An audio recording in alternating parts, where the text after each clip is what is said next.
Welcome back. I'm in Hawaii trying to keep the main thing the main thing. I want to talk about attachment styles, but we have so much to go over in this episode: hometowns, fantasy suites, and the men tell all. Welcome to Reality TV Therapy with me, Dr. Diane.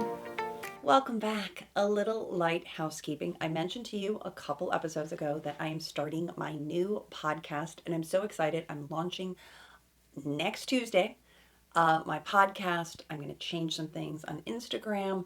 I've got a new YouTube channel called Reframing Midlife. Look for that soon. I'll tell you more. Okay, but let's get started on hometowns, because if you know me, you've been watching me for a while, you know I love a good hometown. Why? Because I love families. I want to see where someone was born, who their parents were, how they get along with other people, because I think it tells you so much about that person. Now, we also know that the hometowns are filmed in random order, usually starting with the East Coast, ending with the West. But here, we're just going to go in the order that they gave us. Number one, Devin's hometown. What did you think of this one? I don't know about you, but the last thing I'd want to do, besides from jumping off a building, is going on a running date in the heat of summer. The poor thing, Jen, is like, great, running. And it's great that Devin has some friends. We're in Texas in his running group, but man, they were sweating, and I could just feel the sweat pouring through the TV. I'm like, yuck, yuck, yuck. Okay, so what I loved about Devin's hometown is that we finally get to meet his mother, who's the matriarch, who's been his everything. We've heard about his tough childhood, that his father wasn't there for him. But here's the thing: why is Dad there? I was actually surprised about this, and I kept feeling for Devin's mother. I thought she was lovely, so kind, so personable, so humble, but out of nowhere, like Devin's talking about good advice from his dad. And if I'm the mom and I've raised my kid all by myself and you show up in the 11th hour and take some credit, I would be a little bit like, what's up with this? But that part felt a little bit weird, though. I will say the second thing that I felt bad for Devin's mom is that Jenn felt like she went a little bit hard for her. Not personally, but she's talking out loud about how Devin didn't have a great upbringing, how she didn't have a great upbringing, how they want something different. We hear that all the time. But I thought, ugh, the mother's right there. And she handled it without skipping a beat. We had a tough start. This wasn't easy. I did the best I could, and I'm in a better place now because now she's found love. So I thought she handled it really well, but I thought, it just felt a little bit harsh on mom. And yet you can see that she has a lovely, trusting relationship with Devin. They're really close. And so her opinion is really going to matter to Devin, and that's all that counts, right? So let's talk about the next hometown, which was Jeremy.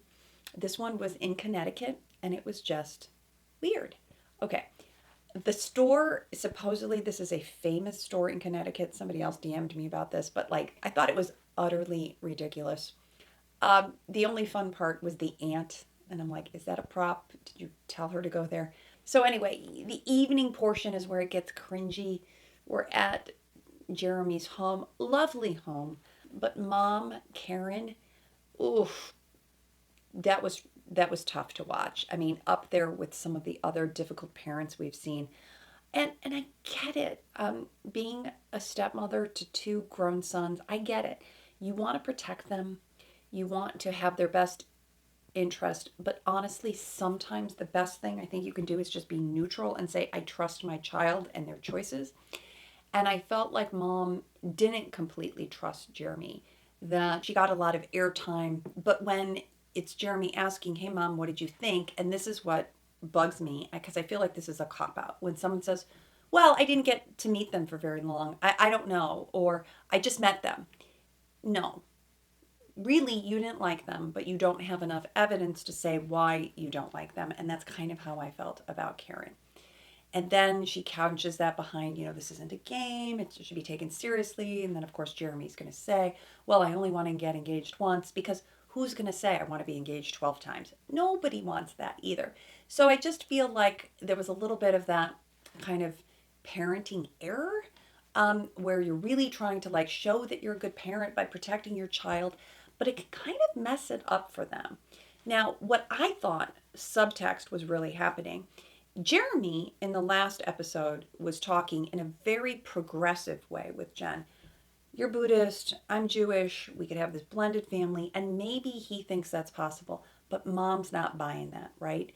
Because here's the thing, in a traditional or Orthodox Jewish situation, the mother needs to be Jewish. So if Jenn walks in and she's not that, I can see why mom is a little bit skeptical. So now here's the only other thing I think of. If I'm Jeremy, am I pissed that my mother's kind of blown it? Like, remember Tino and his dad and how harsh he was, and he kind of blew it for Tino. But I don't feel like Jeremy was ever going to go that far. And so maybe he didn't feel like his mom blew it for him because he wasn't completely feeling it, though he's the Jer Bear, though I think that's adorable.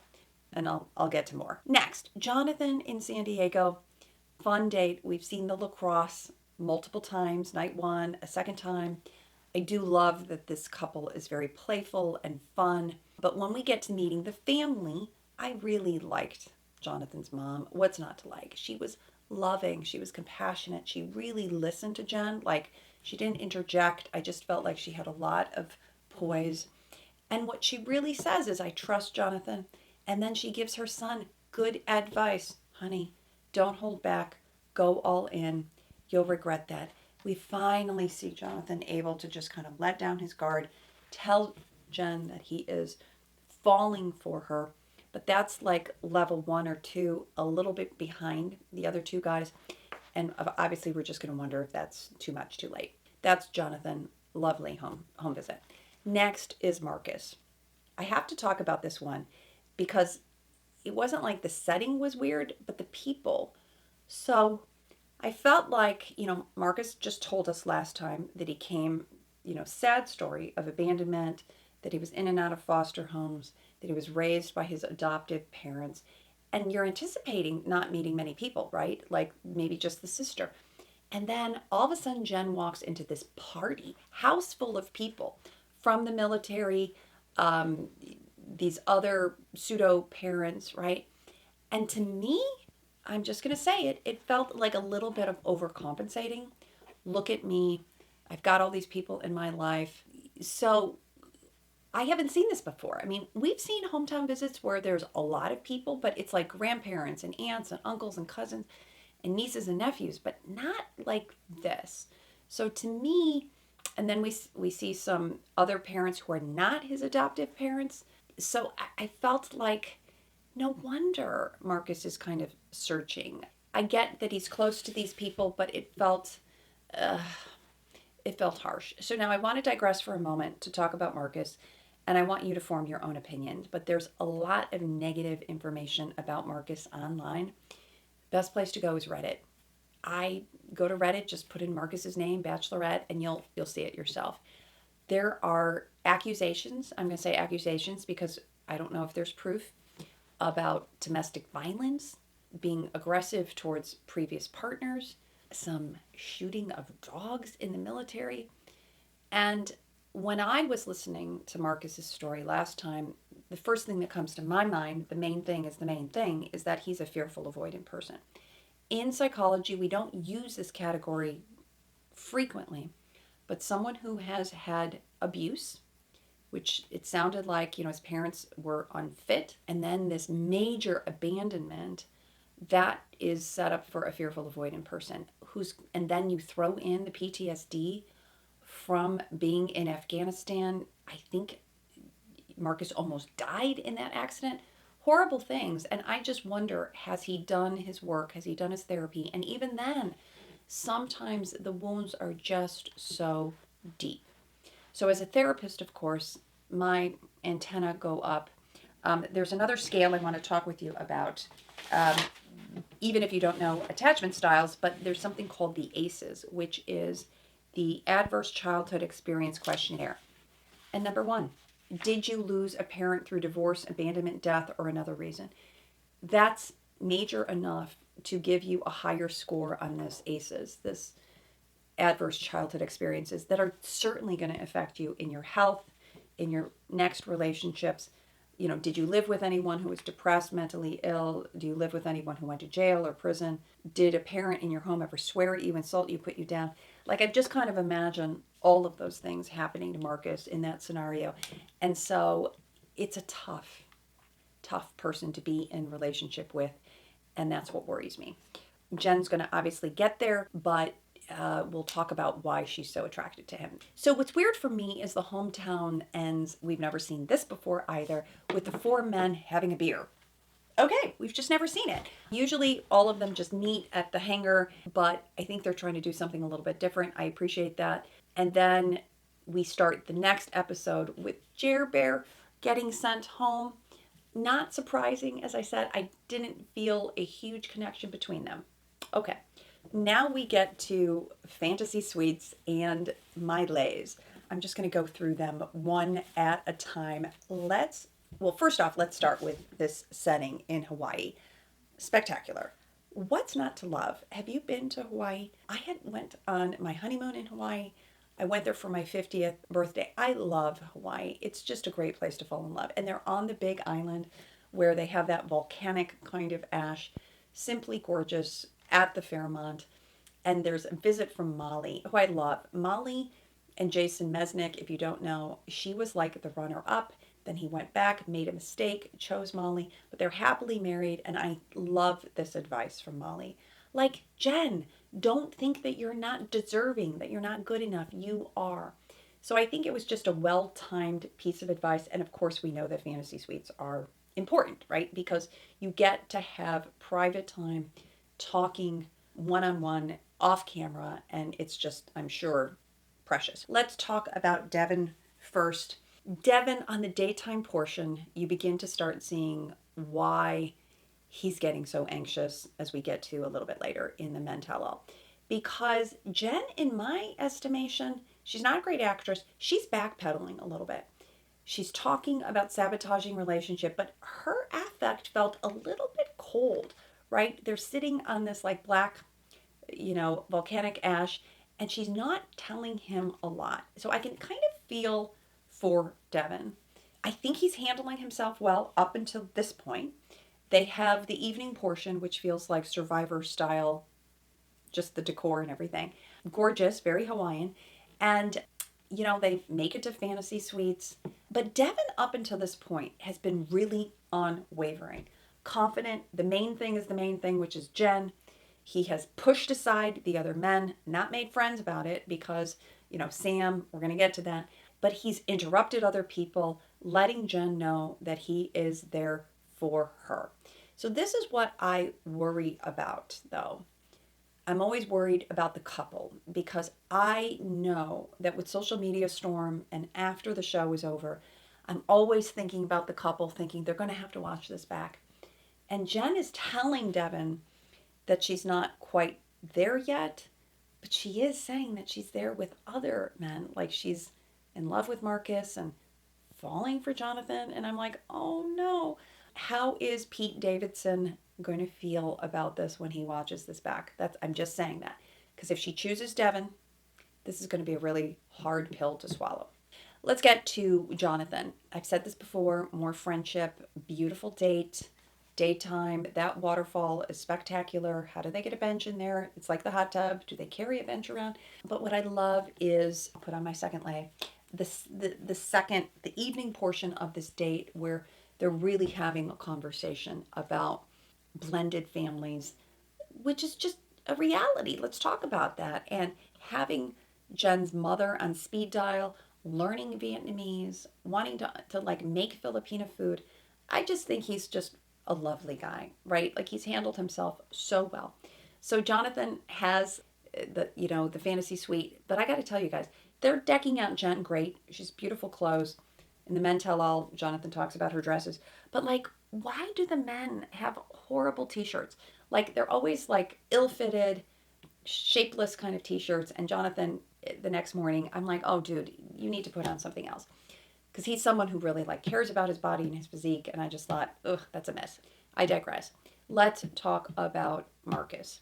So on this fantasy date, like Jenn shows up, and you can tell there's physicality here. This is more like her and Sam. She's clearly attracted to Marcus in a different way that she's attracted to the other men. She wants to be a mermaid, she says. Like there's something more sexual about them, and their date itself is very cool. If you have never swam with the manta rays, you should. If you ever get a chance, it is a life changing event. I've swam with the manta rays in Costa Rica where we went scuba diving and you see them come over. But this in Hawaii where they're lit up at night, this is really an amazing date. That's all fun. Let's get to the evening portion, right?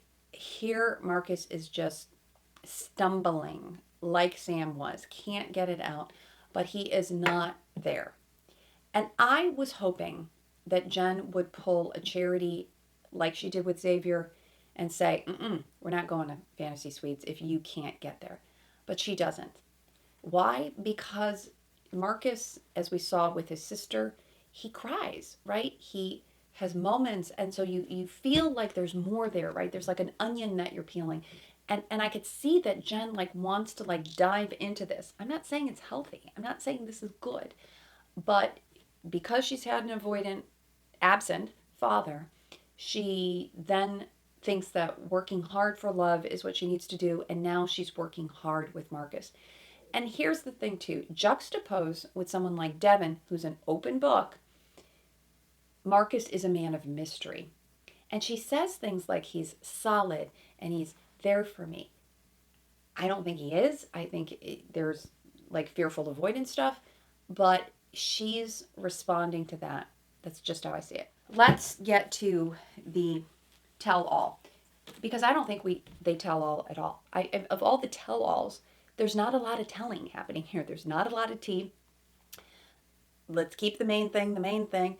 And what about Austin? I thought Austin was like one of the more saucy kind of guys, and Aaron, but Austin didn't even come. So I just felt like there weren't that many guys. I've been to the tell all where it's usually, I think the women are more amped up than the men, but I was underwhelmed with this tell all. Because what happens is when you go to Warner Brothers Studios for the full day, you're in this like holding pen, and then you get to see the video.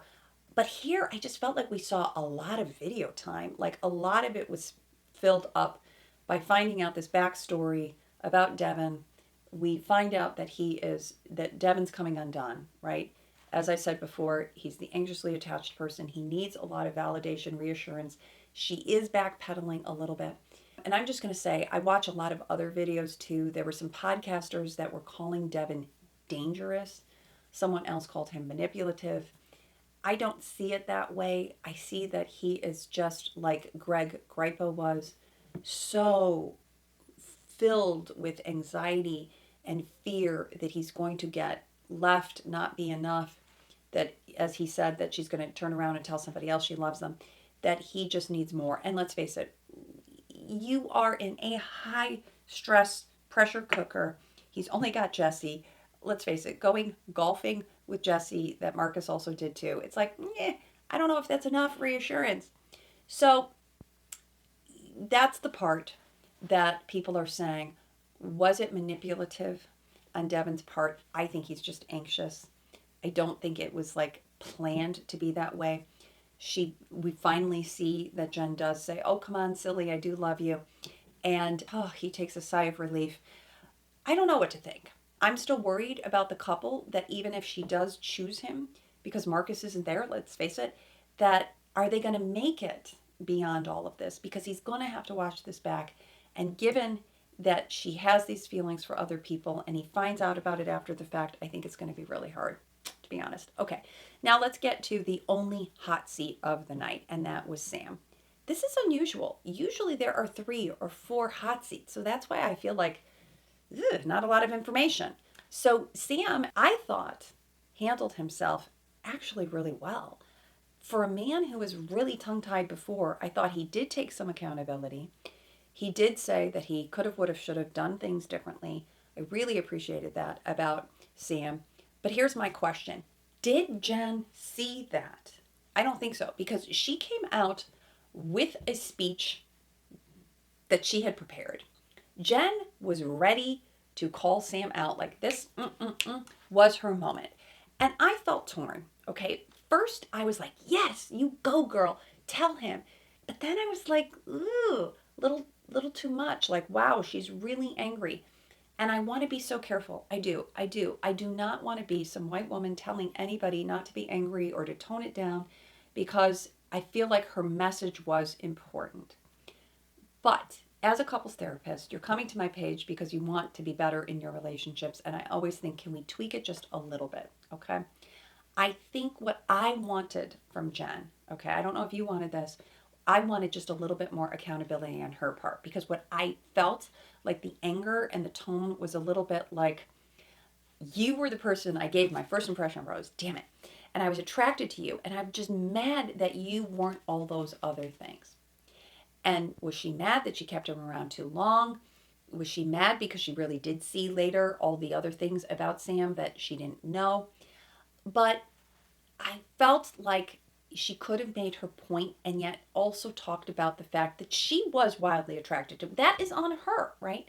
But instead, she delivered the speech about Sam, and if he has been awful to her online, well, then, okay, well deserved.